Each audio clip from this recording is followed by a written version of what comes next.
अखंड विश्वाला शांतीचा मार्ग दाखविणारे महाकारुणिक तथागत गौतम बुद्ध, त्याचप्रमाणे भारतीय घडलेले शिल्पकार डॉक्टर बाबासाहेब आंबेडकर, राष्ट्रसंत तुकडोजी महाराज, कर्मयोगी गाडगे महाराज, बिरसा मुंडा, लोकशाहीर अण्णाभाऊ साठे, त्याचप्रमाणे मानव धर्माचे संस्थापक महान त्यागी बाबा जुमदेवजी, माता रमाई, माता भीमाई, माता जिजाऊ, माता सावित्रीबाई फुले, माता वाराणसी आई आणि ज्या ज्या महापुरुषांनी आपल्या रक्ताचे पाणी केलं, आम्हासाठी झटले, अशा त्या महापुरुषांना त्रिवार अभिवादन करून शाहीरा शिवानी साथी दर्शनजी गजबीर, त्याचप्रमाणे बँजो मास्टर आहे रुपेश सोमकुमार, ढोलक मास्टर आहे सुरेशजी इंगळे, कोरस मास्टर आहे धम्मानंदजी बोरकर, नकलकार आहे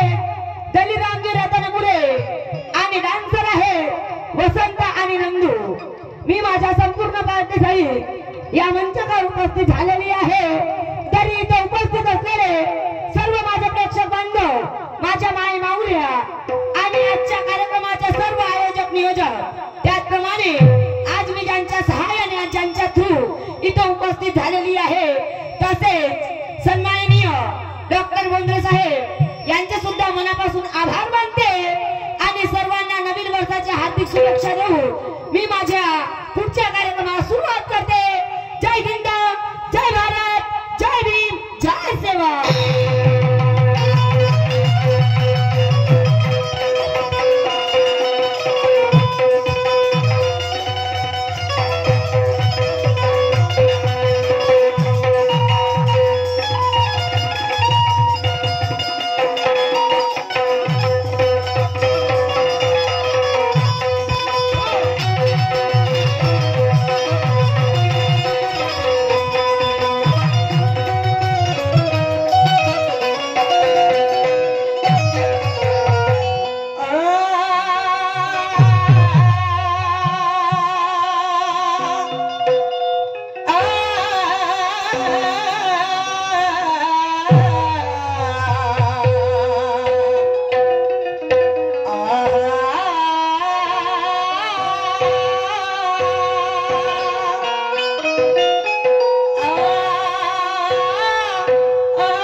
परमेश्वराचे पूजा अर्चन केले जाते आणि म्हणून मी सुद्धा माझ्या शुभ कार्याला हातभार लावली आहे. तर मी सर्वप्रथम शाहीरीच्या मानाने त्या गणेशाला प्रथम वंदन करते आणि काय म्हणते के देवादी देवा श्री गजानना के कार्य सफल होईना तुझ्या विना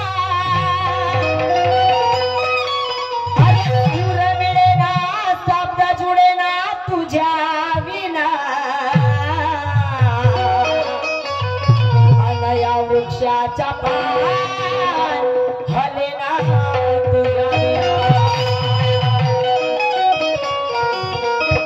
के धूप फुलत आहे तिकडेत आहे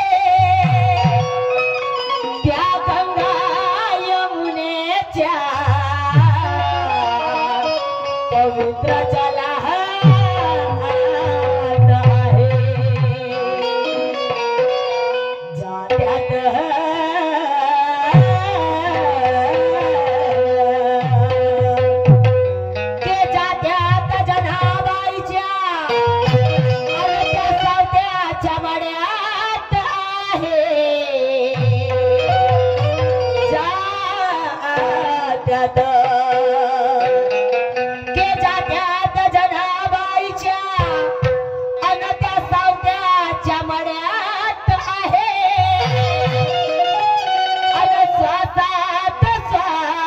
माझा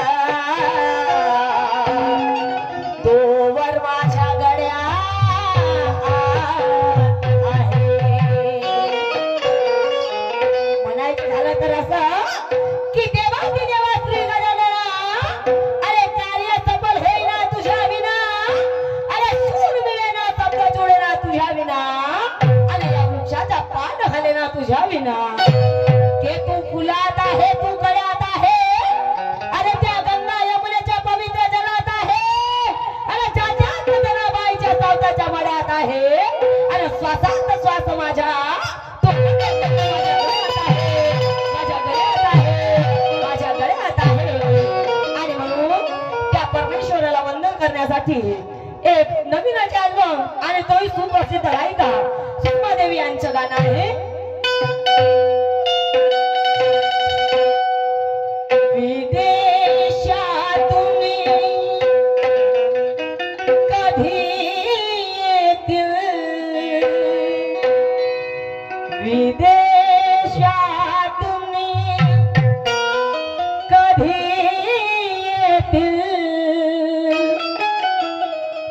कोण म्हणते? ती सुषमादेवी आपल्या गाण्यातून म्हणते. जेव्हा बाबासाहेब बाबासाहेब आंबेडकर बाहेर शिक्षणाला जातात आणि त्या यशवंताला आठवण येते आणि म्हणून तो रमाईला म्हणतो, विदेशातून कधी येतील, कधी येतील बाबा माझे विदेशात, कधी येतील विदेशातून, कधी येतील, कधी येतील बाबा माझे विदेशातून, विदेशातून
माझा कोणताही कार्य का असे ना, पण त्या कार्यामध्ये तुझा आशीर्वाद पाहिजे.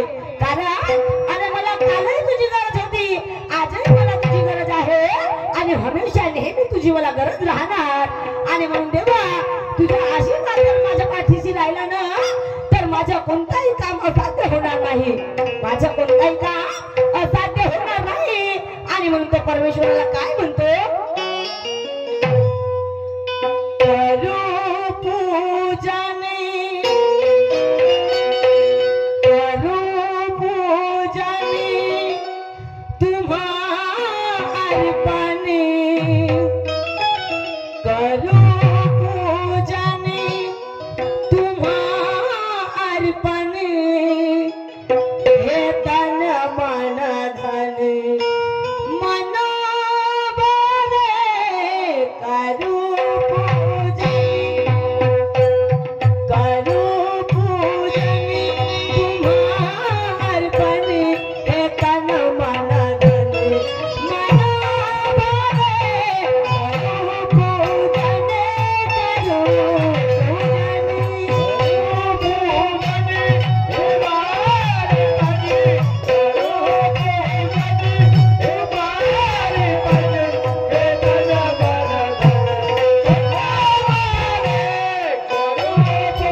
भिकारखेडा या गावचे नागरिक सन्माननीय बबलूजी मिश्रा यांच्याकडून 100 रुपये मिळाले, धन्यवाद। आणि म्हणून मायबाप हो, त्या परमेश्वराचे पूजन करणं एवढं सोपं नाही, त्या परमेश्वराचे पूजन करणं एवढं सोपं नाही कारण म्हणले भाव देवा मला पाव देवा अशाने भेटायचं नाही रे, आणि देव बाजारच्या भाजीपाला नाही रे, देव काय किलोने मिळते का, किलोने देव मिळत नाही।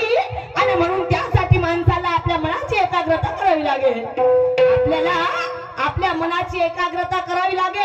आणि पूजा अर्चना नाही हो तर कोणतेही कार्य करायचे आहे तर त्यासाठी आपल्या मनाची एकाग्रता पाहिजे, कोणताही कार्य करायचे आहे तर आपल्या मनाची एकाग्रता पाहिजे। आपल्या मनाची जोपर्यंत एकाग्रता होणार नाही तोपर्यंत कोणताही काम साध्य होणार नाही। आणि म्हणून त्या परमेश्वराला म्हणायचे आहे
हे माझ्यासाठी पैसे नाही तर आज मला हा तुमचा मोठा आशीर्वाद आहे।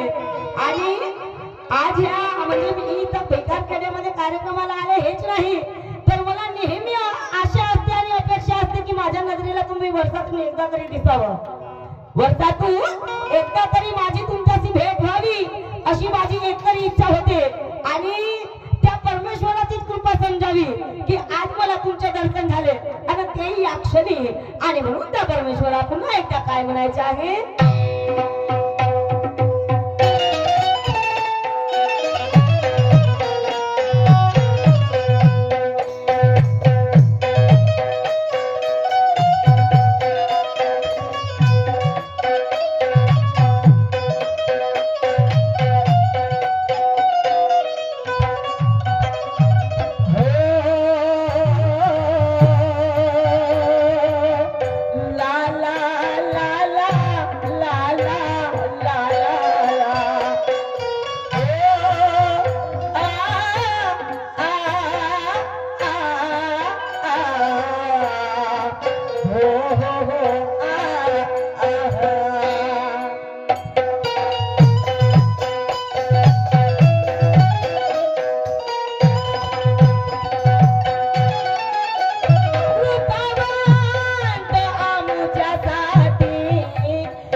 आणि म्हणून सर्वप्रथम आभार तुमचे मानते। आणि आजच्या या दुय्यमीला लाभलेले विरुद्ध शाहीर तुमच्या भिकार खेड्यापर्यंत नाही आणि या तुमच्या क्षेत्रामध्ये नाही हो, तर अख्ख्या विदर्भामध्ये ज्यांचं नाव वाजतंय, या अख्ख्या विदर्भामध्ये ज्यांचं नाव वाजतंय असे सुप्रसिद्ध ज्ञानीवंत गुणीवंत कीर्तिवंत आणि चहू बाजूला प्रकाशी, चहू बाजूला प्रकाशी ख्यातनाम चॅम्पियन आणि तुफान तुफान तुफान म्हणायला काही हरकत नाही, तर असे तुफान शाहीर ज्यांचं नाव आहे सन्माननीय शाहीर जयकुमारजी रहांगणाले, जयकुमारजी रहांगणाले यांचं आगमन माझ्या नंतर झालेलं आहे। तरी शाहिरीच्या रीतिरिवाजाप्रमाणे पहिल्या राऊंडला शाहीर एका शाहिराला प्रश्नाची विचारणा करीत असते आणि म्हणून मी सुद्धा जयकुमारजी रहांगणाले तुम्हाला एका प्रश्नाची विचारणा करते आणि माझा प्रश्न म्हणजे असं की म्हणतात त्या रावणाने सीतेला पळवून नेलं, रावणाने सीतेला पळवून नेलं आणि तिला आपल्या चारित्र्याची परीक्षा म्हणून तिला अग्नि परीक्षा द्यावी लागली। चारित्र्याची ओळख म्हणून त्या रामाला अग्नि परीक्षा तिने दिली, तिने अग्नि परीक्षा दिली आणि आपलं जो शील आहे, आपलं चारित्र्य आहे ते परिपूर्ण साबित करून दिलं, परिपूर्ण साबित करून दिलं। हे इतिहास आहे, हा इतिहास आहे त्या सीतेचा। तर साहेबजी जयकुमारजी रहांगणाले मला तुम्हाला हेच विचारायचं आहे की ज्याप्रमाणे त्या सीतेनं सीतेनं अग्नी परीक्षा दिली त्याप्रमाणे आपल्या भारतामध्ये अशी एक स्त्री होऊन गेली. आपल्या भारतामध्ये अशी एक स्त्री होऊन गेली की तिला सुद्धा अग्नी परीक्षा द्यावी लागली. तिला सुद्धा त्या सीतेसारखी आपल्या चारित्र्याची खरी अग्नि परीक्षा द्यावी लागली. तर मला तुम्हाला हे विचारायचं आहे जयकुमारजी रहांगडे की त्या स्त्रीचं नाव काय? त्या स्त्रीचं नाव काय? तिला कोण्या ठिकाणी अग्नि परीक्षा देण्यात आली? कोणता महिना होता आणि कोणता साल होता? कोणता महिना होता आणि कोणता साल होता? त्या सीतेला रावणाने पळवून नेलं हा एक कारण होता आणि म्हणून तिला अग्नि परीक्षा द्यावी लागली. पण ही जी आपल्या भारतामधली स्त्री आहे, हे जी आपल्या भारतामधली स्त्री आहे तर तिला अग्नि परीक्षा का द्यावी लागली? काय कारण होतं तिचं काय कारण होतं अग्नि परीक्षा द्यायचं? तुम्हाला सांगायचं आहे आणि म्हणून शेवटी काय म्हणायचं आहे?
या गणाचे कवी सन्माननीय दर्शनजी गजबी काय म्हणतात? कवी दर्शन